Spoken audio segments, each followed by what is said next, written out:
मिलाकर के हिंदुस्तान में लोकतंत्र की हत्या, जब तक ये ईवीएम मशीन रहेगा, ये जैसे बोले ना फिर से चुनाव हो जाए, हमारी मांग है ना जी मध्य प्रदेश में, छत्तीसगढ़ में फिर से चुनाव हो जाए, उत्तर प्रदेश में फिर से चुनाव हो जाए। तुम सत्ता में हो, तुम पावर में हो, कुछ भी बोलोगे। पार्षद से लेकर के विधायक और सांसद खरीदने का यदि कोई इतिहास हिंदुस्तान में मिलेगा लोकतंत्र में, तो केवल और केवल मोदी सरकार में मिलेगा। इतनी ज़्यादा, इतनी बड़ी संख्या में कभी खरीद फरोख्त नहीं हुआ था।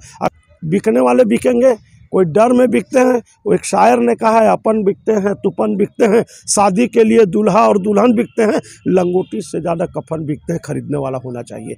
मोदी जी और अमित शाह की नीति है, यदि कोई बिक नहीं रहा है तो उसके घर का नाप करा दो, उसके घर में ईडी भेज दो, उसके घर में सीडी भेज दो, उसको सीबीआई। यही नरेंद्र मोदी विपक्ष में थे तो बोलते थे सीबीआई का दुरुपयोग हो रहा है, सीबीआई प्रधानमंत्री का थाना है।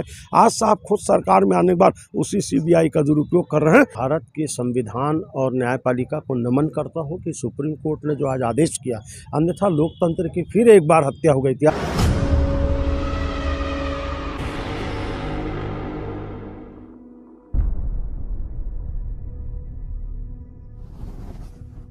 जय जोहार संगवारी हो, आप मन देखा था न्यूज़ 72। मैं हूं सौरभ नायक। जैसे कि आप लोग देख रहे हैं, चंडीगढ़ मेयर इलेक्शन को लेकर कल सुप्रीम कोर्ट का बहुत बड़ा डिसीजन आया है। आप लोग देख रहे हैं कि जिस तरह से भारतीय जनता पार्टी का मेयर बनाया गया था, उसे हटाते हुए सुप्रीम कोर्ट ने ऑर्डर दिया है। फिर से चुनाव के जो हमें संभावनाएं लग रही थी कि फिर से चुनाव होगा, उस चुनाव ना होते हुए सुप्रीम कोर्ट ने डिसीजन दिया और जो मत थे उन्हें फिर से काउंट करके रिजल्ट घोषित किया गया है, जिस रिजल्ट में आम आदमी पार्टी का मेयर बना है। इसी विषय को लेकर हम आज विजय झा जी से चर्चा में जुड़ेंगे। विजय जी, क्या कहेंगे सुप्रीम कोर्ट का फैसला? मैं आपके माध्यम से भारत के संविधान और न्यायपालिका को नमन करता हूं कि सुप्रीम कोर्ट ने जो आज आदेश किया, अन्यथा लोकतंत्र की फिर एक बार हत्या हो गई थी। आपको बता दूं, भारतीय जनता पार्टी की सरकार लगातार विधायक, पार्षद, खरीद फरोख्त अपने पावर का उपयोग कर राज्यपाल के माध्यम से, मुख्यमंत्री के माध्यम से ये जो लोकतंत्र की हत्या कर रहे हैं। ये पहली घटना नहीं है चंडीगढ़ का। चंडीगढ़ का जो निर्वाचन अधिकारी है वो इतना नॉन मैट्रिक है, उसको सबसे पहले बर्खास्त करना चाहिए, नौकरी करने लायक नहीं है। वो जब मतपत्र में छेड़खानी कर रहा था तो उसको ये नहीं मालूम था कि चारों तरफ सीसी कैमरा लगा है। यदि सीसी कैमरा नहीं होता तो लोकतंत्र की खुलेआम हत्या करके जीते हुए कैंडिडेट को हरा करके हारे हुए कैंडिडेट को जिताने का कौन उसका गॉडफादर था जो ऐसा निर्देश दिया? और क्या ऐसे बड़े अधिकारी IAS IPS किसी अधिकारी, किसी नेता, किसी मुख्यमंत्री, राज्यपाल के कहने पर काम करना चाहिए? यदि कर रहा है तो निश्चित रूप से लोक सेवा के लायक नहीं है, उसका डिमोशन होना चाहिए, बर्खास्त होना चाहिए और बल्कि FIR दर्ज करके निर्वाचन माने लोक प्रतिनिधित्व अधिनियम के अंतर्गत FIR दर्ज करके उसको जेल भेजना चाहिए। अब आपको मैं बता दूं कि क्यों लोकतंत्र की हत्या हो रही है। आप देख रहे हो पूरे देश में, हर राज्य में मोदी जी और अमित शाह जी केवल खरीद फरोख्त, इसको यहाँ ले आओ, उसको यहाँ ले आओ, सबकी बेइज्जती कर रहे हो। कमलनाथ, नकुलनाथ जाते जाते बाउंड्री में कैच हो गए। इसके पहले हमारे दिल्ली के जो MCD चुनाव हुआ था उसमें भी इन्होंने इतना नंगा नाच किया था, मारपीट किए, टेबल कुर्सी पटके। हमारा बहुमत था, उसके बाद भी वो चाहते थे कि आम आदमी पार्टी का वहाँ मेयर न बने। उस घटना को केजरीवाल जी ने बहुत लंबे संघर्ष किया, लड़ा और अंततोगत्वा उनकी जीत हुई। केजरीवाल जी एक नीति, सिद्धांत, संविधान की रक्षा, लोकतंत्र की रक्षा और भ्रष्टाचार मुक्त राष्ट्र बनाने में लगे हुए।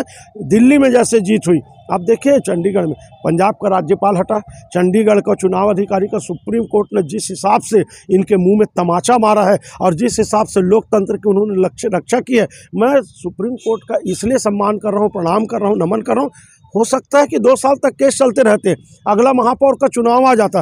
उन्होंने जो त्वरित डिसीजन दे करके लोकतंत्र की रक्षा की और जो विजयी उम्मीदवार था उसको डायरेक्ट विजयी घोषित किया।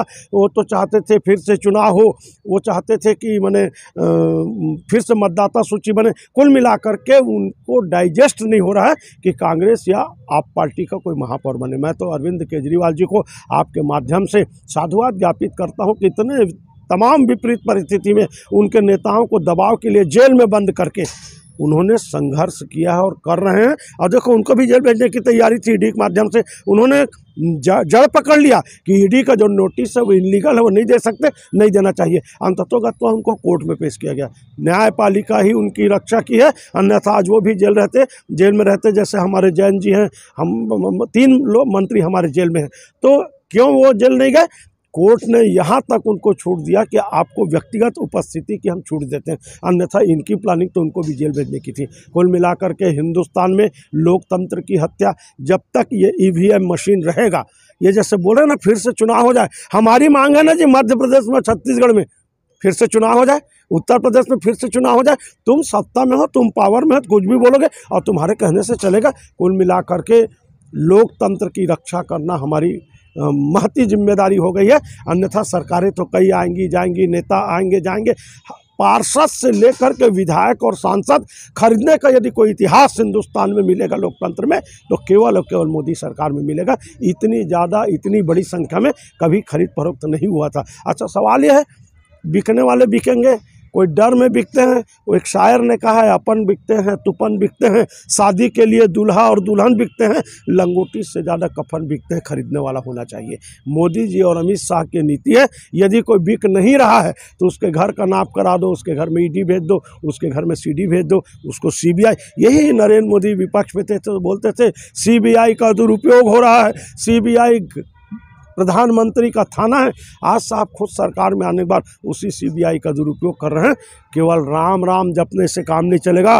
भगवान राम ने भी कहा है, रामायण में तुलसीदास जी ने लिखा है, छल कपट छिद्र मोहि न भावा। जितना छल कपट करोगे ना, यही राम इनको बताएंगे कि कैसे होता है। जैसे रावण को बताया गया था, रावण का अहंकार खत्म हुआ।